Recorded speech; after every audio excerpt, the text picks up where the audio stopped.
నమస్తే, this is Sourya. Welcome to our channel. ఈ రోజు మనతో పాటు సీనియర్ జర్నలిస్ట్ దుర్గా వడ్లమన్ గారు ఉన్నారు. వారితో మాట్లాడదాం. నమస్తే మ్యామ్. నమస్తే అండి. Ma'am, Jani Master. So actual గా మనం ఎలక్షన్స్ టైంలో ఆవిడ విన్ అవ్వడం ఇవన్నీ కూడా ముందు చాలా ఎలిగేషన్స్ ఉన్నా కూడాను, సో దాని నుంచి ఒక క్లీన్ ఇది ఉంది, తర్వాత వైఫ్ విన్ అవ్వడం ఇవన్నీ కూడా ఒక ఆయనకు ఒక సపోర్ట్ అంటూ ఉంది. సో ఎంతో కొంత గుడ్ విల్ లేకుండా అది సపోర్ట్ అనేది రాదు. సో ఈ రోజు చూసుకుంటే ఆటా షోలోనే ఆయన డైరెక్ట్ గా కింద కూర్చొని వాళ్ళ వైఫ్ కి థ్యాంక్స్ లేకపోతే సమ్ ప్రపోజల్ చేయడం చాలా మంచిగా అనిపించింది. అంటే అది అది సినిమాటిక్ కావచ్చు, లేకపోతే ఇంకోటి కావచ్చు, అది సినిమాటిక్ గా లేదు, బట్ మనం రియల్ చూసాం కదండి. చూడడానికి రియాలిటీగా అంటే అనిపించింది. అనుబంధం ఇలా ఉండాలి. చూసే వాళ్ళకి అట్లా అనిపించినా అదొక మంచి మెసేజ్ లేదండి, నిజంగా ఉమ్. అంటే భార్యాభర్తలు అంటే ఇలా ఉండాలి. ఒక కష్టం వస్తుంది, ఇండస్ట్రీ అనేది అసలు అది రంగుల ప్రపంచం. అవునవును. అక్కడ ఎప్పుడు ఏం జరుగుతుందో తెలియదు, ఎవరి మీద అభాండాలు వేస్తారో తెలియదు. ఆ.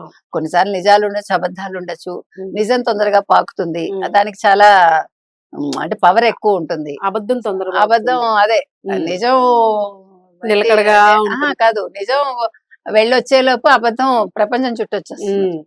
మీరే ఆశీర్వాదం, నేను చెప్పిన విషయం కాదే ఇది అని అలా ఉంటుంది. అవునవునవును. సో నిన్న ఆటా షోలో అంటే అది ప్రోమో వేశారు వాళ్ళు వ్యాలంటైన్స్ డే కి. 14th. అమ్మాయిని పిలిచారనమాట. ఆయిషా ఆవిడ పేరు, సుమా అని మార్చినట్టున్నారు, అంటే వాళ్ళు మార్చుకున్నారేమో. సో అమ్మాయి ఐ లవ్ యూ చెప్తుంది ఆయన. చెప్తే ఆయన వస్తాడు, వచ్చి ఎమోషన్ అయిపోయాడు. ఎందుకంటే వాళ్ళ అమ్మ నాన్నకి కృతజ్ఞతలు చెప్పాడు. ఏ రకంగా అంటే, ఇంత మంచి కూతుర్ని కానీ నాకు ఇచ్చారు మీరు, అది మెచ్చుకోవాలి. నాకు అది నచ్చింది. సాధారణంగా తల్లిదండ్రుని తిట్టడం మనం వింటూ ఉంటాం.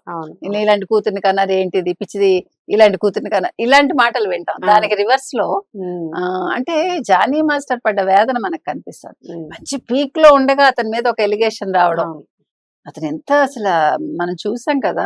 అతను అప్పుడు కూడా చిన్న తెర మీద కనిపించాడు.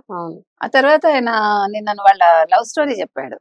ఆ అమ్మాయి చెప్పింది అనమాట, నేను చేయగొడుకుంటుంటే వచ్చి ఐ లవ్ యూ, నన్ను పెళ్లి చేసుకుంటావని చాలా క్యాజువల్ గా అడిగారు. అదేంటి మీరు చాలా ఫాస్ట్, నేను చాలా స్లో కదా అంటే, అలాగే ఉండాలి, అప్పుడే బంధం గట్టిపడుతుంది, అనుబంధం గట్టిపడుతుందని చెప్పారు. అంటే అతను అన్నాడు, నాకు తను నిలిచిన అంటే ఆ ఇచ్చిన సపోర్ట్ అనేది. అవును, మొన్న ఇష్యూలో కూడా చాలా స్టేబుల్ గా అసలు ఆవిడ నమ్మింది భర్తని. ఇంకొకళ్ళు అయితే అసలు చాలా అసలు వదిలేస్తారు, భర్తనే తిడతారు, నా మొగుడు పనికి మాలివాడు, నా మొగుడు ఇలా చేస్తుంటాడు, అలా చెప్తారు. ఎందుకు వస్తుంది అనేది కూడా. అలా కాకుండా తనకు తెలుసు కాబట్టి ఆవిడ నిలబడి దాని మీద ఆవిడ పోరాటం చేసి ఆవిడ గెలిచారు చూడండి. భర్తను దక్కించుకుంది. ఆ దక్కించుకోవటంలో కూడా ఇవాళ మళ్ళీ ఆటో షోలో తీసుకోవటం నిజంగా అది కూడా నాకు నచ్చిందండి. ఆటో వాళ్ళకి మనం అభినందనలు అందజేయాలి. ఎందుకంటే టాలెంట్ ఎప్పుడు కూడా ఇట్లాంటి రూమర్స్ కి లొంగిపోకూడదు. రూమర్స్ వస్తాయి, ఇప్పుడు మహా వాళ్ళ మీదే వచ్చాయి. మీరు ఎదుగుతుంటే మీ మీద బోల్డ్ వస్తాయి. నిజంగా తప్పు చేసిన వాడు బానే ఉంటాడు, డబ్బులు పడేసేదో, కానీ ఇలా ఎదుగుతున్న వాళ్ళకే ఇలాంటివి కష్టాలు వస్తుంటాయి. సో వాటిని అధిగమించి ఇవాళ అతను ఆటా షోలోకి రావడం, అతను మళ్ళా జానీ మాస్టర్ గా మంచి మంచి సినిమాలు చేయాలి, పెద్ద పెద్ద హీరోలకు చేయాలని కోరుకుందాం. నిన్న కూడా మనం మాట్లాడుకున్నాం జానీ మాస్టర్ గురించి. అంటే నా ఉద్దేశంలో తప్పు చేయని వాడు ఉండడండి. మనిషి అన్నాక తప్పు చేస్తాడు, మనిషి అన్నాక అబద్ధం చెప్పకుండా జీవితం వెళ్ళదు. మీరు సత్యహరిశ్చంద్రుడిగా ఉంటానంటే మీకు రోజు వెళ్ళదు.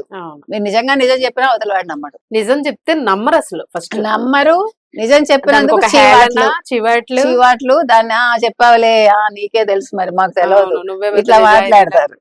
సో ఆ రకంగా నాకైతే అది షో నచ్చింది. వ్యాలంటైన్స్ డే కాబట్టి ఐ లవ్ యూ చెప్పుకున్నారు, అంటే ఆ రోజుకి సంబంధించి బాగుందండి.